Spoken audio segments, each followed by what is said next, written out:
Wander, ele foi diretor do Sistema de Bibliotecas Públicas do Distrito Federal e atualmente ele é o bibliotecário supervisor do Resource Center da Casa Thomas Jefferson, né? Ele é membro do INEL Ibero-América, Rede de Bibliotecários Inovadores da Unesco e também é membro da Rede Biblioinova, para inovação em bibliotecas públicas e comunitárias na América Latina. Ele também é gestor cultural e foi curador da Flipper, Festival Literário Internacional das Periferias. E é voluntário na Biblioteca Comunitária Jovem de Expressão, na cidade de Ceilândia. Então, com a palavra, o Wander. Obrigado, Rafael. Eu vou de microfone. Se você quiser ficar... Eu acho que eu vou ficar... Em pé, ali, no público. Isso. Queira ficar. Gente, boa tarde. Desculpem ter entrado no meio da coisa, já ter começado. Eu não sou servidor público, já fui, mas essa coisa do horário de uma empresa privada é complicada, então a gente tenta administrar da melhor maneira possível. Quantos aqui são bibliotecários? Por gentileza, levantem as mãos. Uou! Então estamos em peso.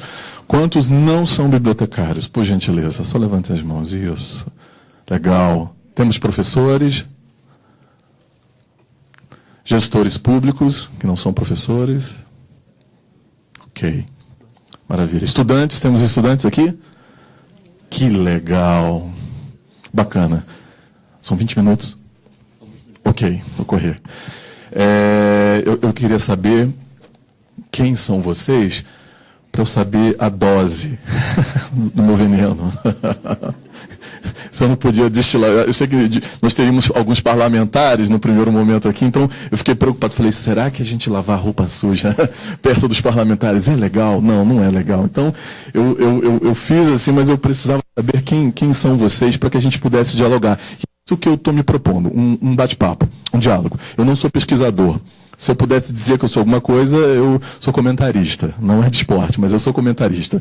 Gosto de estudar o que está acontecendo na biblioteconomia, gosto de entender, principalmente áreas de biblioteca pública e biblioteca escolar, que para mim são absolutamente transversais.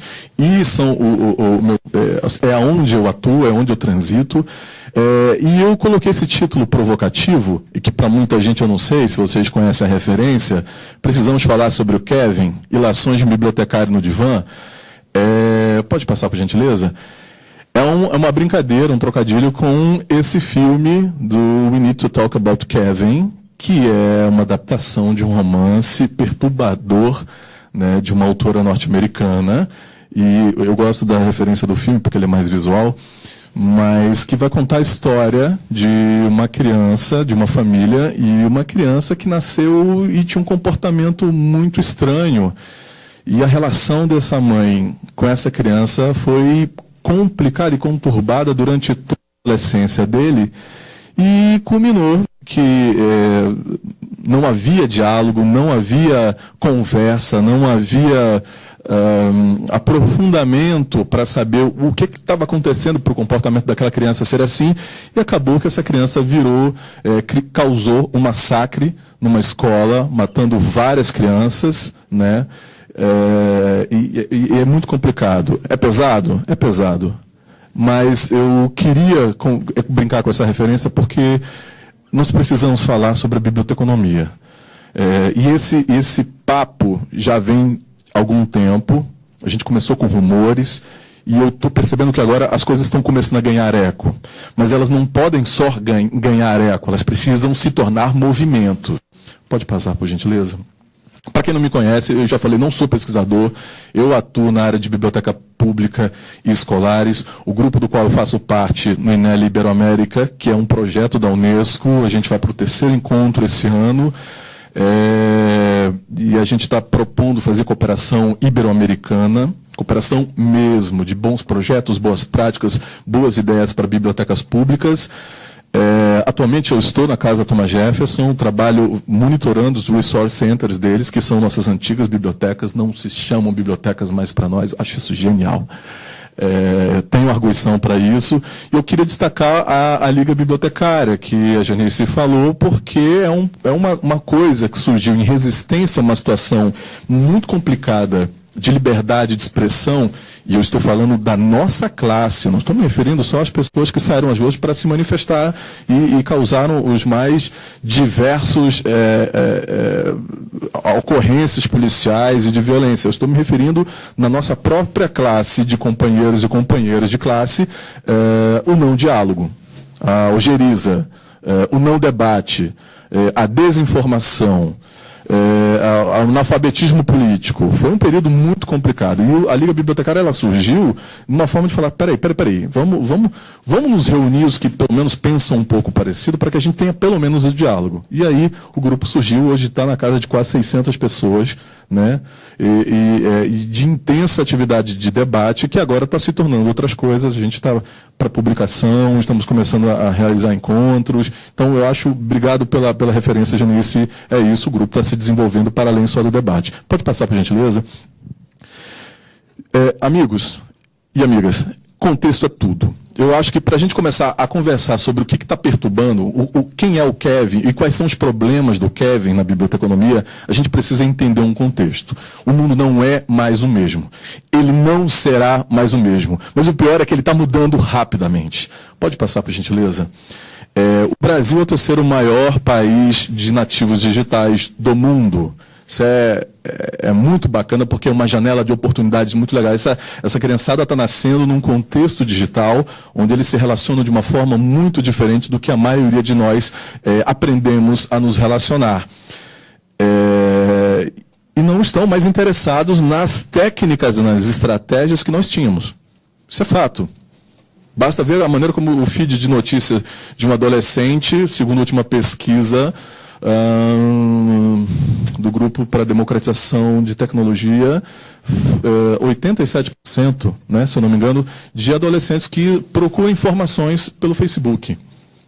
87% dos jovens e adolescentes procuram informações pelo Facebook. Eles não vão nem na página do G1, não vão nem na página do Globo, na página do Estadão, em qualquer site. Eles vão procurar no Facebook e vai chegar no feed de notícia deles. Essa outra é muito importante também. Segundo a ONU e a Unesco, nunca existiu na história da humanidade tantos jovens e adolescentes. É um período único na história da humanidade. Nós temos 1 bilhão e 800 milhões de jovens e adolescentes no mundo. E segundo o relatório que saiu em 2015, né, falando sobre esse contexto, é uma grande aposta da Unesco que estes jovens e adolescentes mudarão o nosso futuro. Nós temos grande expectativa que esses jovens e adolescentes mudem os rumos de para onde nós estamos indo enquanto humanidade. Por um lado, isso é incrível, a gente se enche de emoção e de expectativa, e por outro lado é um pouco perturbador também, porque a situação que esses jovens e adolescentes estão no mundo é de extrema vulnerabilidade. Então, é um paradoxo, mas é importante a gente entender esse contexto. Pode passar, por gentileza? Alguém assistiu Daniel Blake? Aí, Daniel Blake? É incrível, né? E esse é um outro contexto que nós precisamos entender. Inclusive, para quem não viu, tem uma passagem nesse filme onde ele vai buscar apoio em uma biblioteca pública e acontece uma situação lá com ele, que eu não vou contar, né? Sem spoilers, mas é sintomática a situação com ele. Ele foi em busca de apoio para conseguir resolver uma coisa burocrática, teoricamente uma informação ou uma formação para uma situação de desemprego dele. O relatório do Fórum Econômico Mundial está prevendo até tem um de 2018 e tem um para 2020 também. Para 2020 eles estão prevendo aproximadamente aí uns 10 milhões de desempregados no mundo, pelo contexto da quarta revolução industrial, onde a inteligência artificial, onde os algoritmos e outras tecnologias de computação quântica, e essas tecnologias vão tirar os empregos de aproximadamente 10 milhões. Para 2035, eles estão esperando 80 milhões de desempregados no mundo. Para que vocês tenham uma noção, 5 milhões de desempregados num continente derruba um país, leva à bancarrota. Então, é o que a Grécia passou, é o que vários outros países ainda estão passando. Então, como é que nós estamos enxergando nossa atuação nesse processo? Inclusive, para pensar o futuro do nosso trabalho, da nossa profissão. Escrevi, como eu sou comentarista, mas eu me valho dessas pesquisas, eu escrevi um artigo falando sobre a quarta revolução industrial e a biblioteconomia. Todo o eco que nós tínhamos, quando eu era estudante, era de que o bibliotecário entraria em extinção. E muito da academia contestava isso. Os carros provavelmente entrarão em extinção no sentido do motorista lá a partir de 2040. Existe uma corrida de tecnologia de automação para veículos de passeio e de transporte público que está em pleno aceleramento. Assim, é uma disputa internacional de grandes indústrias. Existem previsões de futurologia, que é diferente de astrologia, que é diferente de outra coisa. Bom, essas pessoas pegam pesquisas e preveem o futuro a partir do que está sendo descoberto. Que estão prevendo que realmente nós teremos muitos desempregados, porque a quarta revolução industrial tomará esses postos de trabalho de pessoas que desempenham atividades que são repetitivas, que são braçais, que não têm qualidade intelectual, não têm atividade intelectual, elas são repetitivas. O fenômeno da convergência é uma outra coisa que a gente precisa entender, já está acontecendo agora. Nós temos, ao mesmo tempo, o som, a imagem, a foto, o texto, tudo junto, misturado, e isso tende a ficar muito mais forte nos próximos anos. Pode passar, por gentileza? Pensando no Brasil, e pensando já um pouquinho, trazendo para a nossa casa o contexto da educação, eu nem falei do contexto da educação no mundo, que também é um pouco perturbador. Essa pesquisa que foi feita pelo Grupo Porvir, ela entrevistou 132 mil jovens. Jesus Christ, não tem mais tempo, ok. 10 minutos? Tá vendo, gente? Eu não sou o Superman, eu não estou enxergando, né? Mas essa pesquisa ela é muito bacana porque ela entrevistou 132 mil jovens em todas as regiões do Brasil e ela colocou, aquelas são as tags, são as palavras que mais se repetiram. Né? O que eles esperam de uma educação para os alunos de Fundamental 2 e ensino médio? Criatividade, mão na massa, tecnologia e vários outros termos. O que, diga-se de passagem, não é a nossa realidade. E, diga-se de passagem, não é a realidade de muitos dos países no mundo. Pode passar, por gentileza? Mas então, o que tem a ver, o que tem errado? Qual é o problema do Kevin? E aí eu vou me ater à biblioteca pública e escolar. Apesar de achar que também todas as outras áreas e vertentes da biblioteconomia são transversais. Pode passar, por gentileza?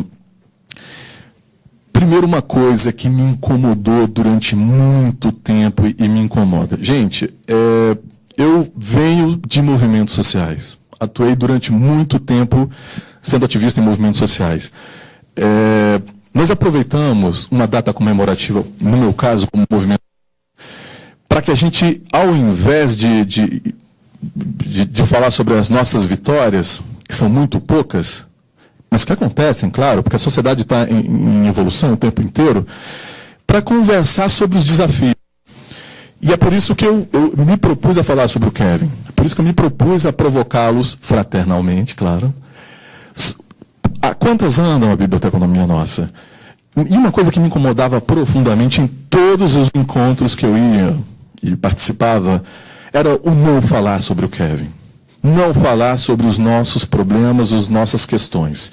E toda vez que a gente entrava num momento desse, que é sim de celebração, mas eu acho um momento incrível para a gente falar sobre os nossos desafios. O que ainda falta? Como chegar lá então? Né? Quais são os problemas? Como é que a gente pode atacar esses problemas? Era o não falar. Isso me incomodou profundamente. E não foi só o fato de me incomodar. Não falar sobre os nossos problemas na biblioteconomia fez com que nós perdêssemos algumas décadas de desenvolvimento. Pode passar, por gentileza? Então, isso criou um problema. Eu não trouxe as estatísticas, porque senão realmente não estaria tempo. Daqui a pouco ela vai botar 5 minutos para mim ali. Dentro da biblioteca escolar no Brasil, nós temos um déficit de pesquisa absurdo. absurdo. Dentro da biblioteca pública, também no campo de pesquisa, é um déficit absurdo de pesquisa. Para quem tiver curiosidade, o professor Calil, da Unirio, fez uma pesquisa em parceria com outros professores, fazendo a trajetória, o levantamento das pesquisas realizadas nas últimas 3 décadas de biblioteca pública. Ele apresentou parcialmente esses dados há 2 anos, não sei, agora deve ter terminado a pesquisa, e parcialmente, a década de 80, por exemplo, não havia pesquisa. Quando começou a década de 90, 1, 2, eu estou falando nacionalmente, em nível nacional. E a partir de 2000 nós começamos a ter um pouquinho mais de pesquisa. Ainda não é suficiente. Na área de bibliotecas escolares, a professora Bernadette Campelo tem uma pesquisa, eu fiz uma matéria para a revista da BDF conversando sobre isso, o déficit também é absurdo. Eu não vou me lembrar as quantidades, a BDF depois pode mostrar essa matéria, mas quem quiser, procure as pesquisas da professora Bernadette Campelo, que ela tem os dados, a quantidade de pesquisa é muito pouco em detrimento de outras áreas que estão sendo pesquisadas.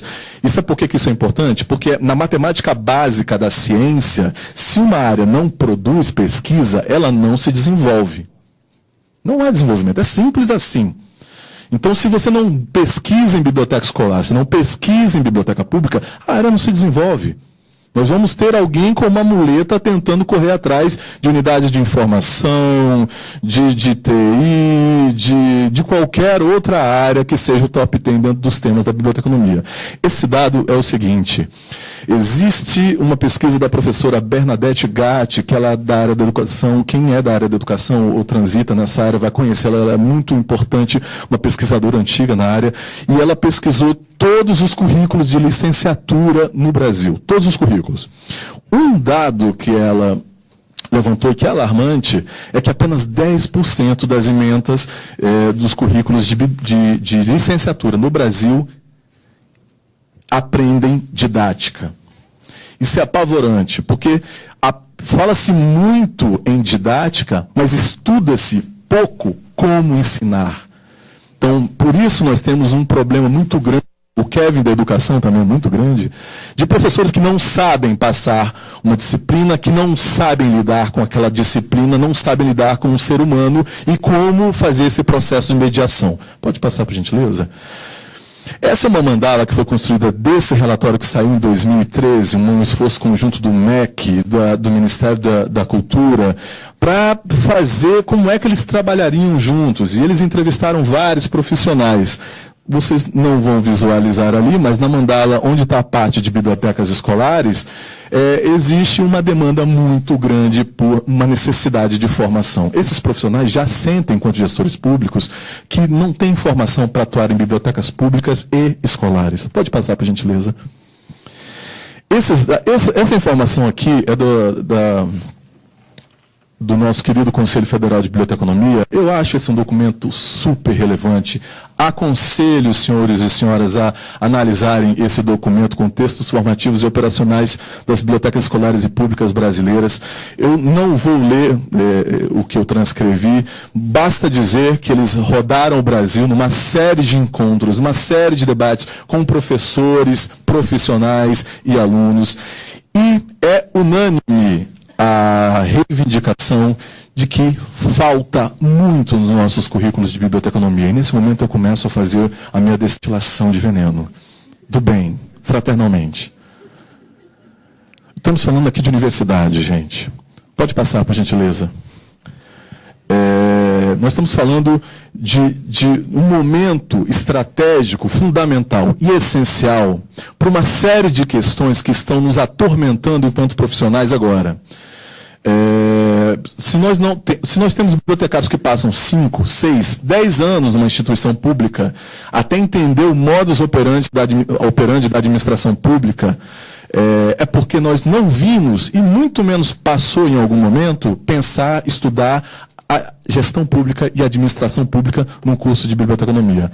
Basta pensar rapidamente que nós estamos no Distrito Federal. O curso daqui tem mais ou menos uns 50 anos, é isso? Comemorou?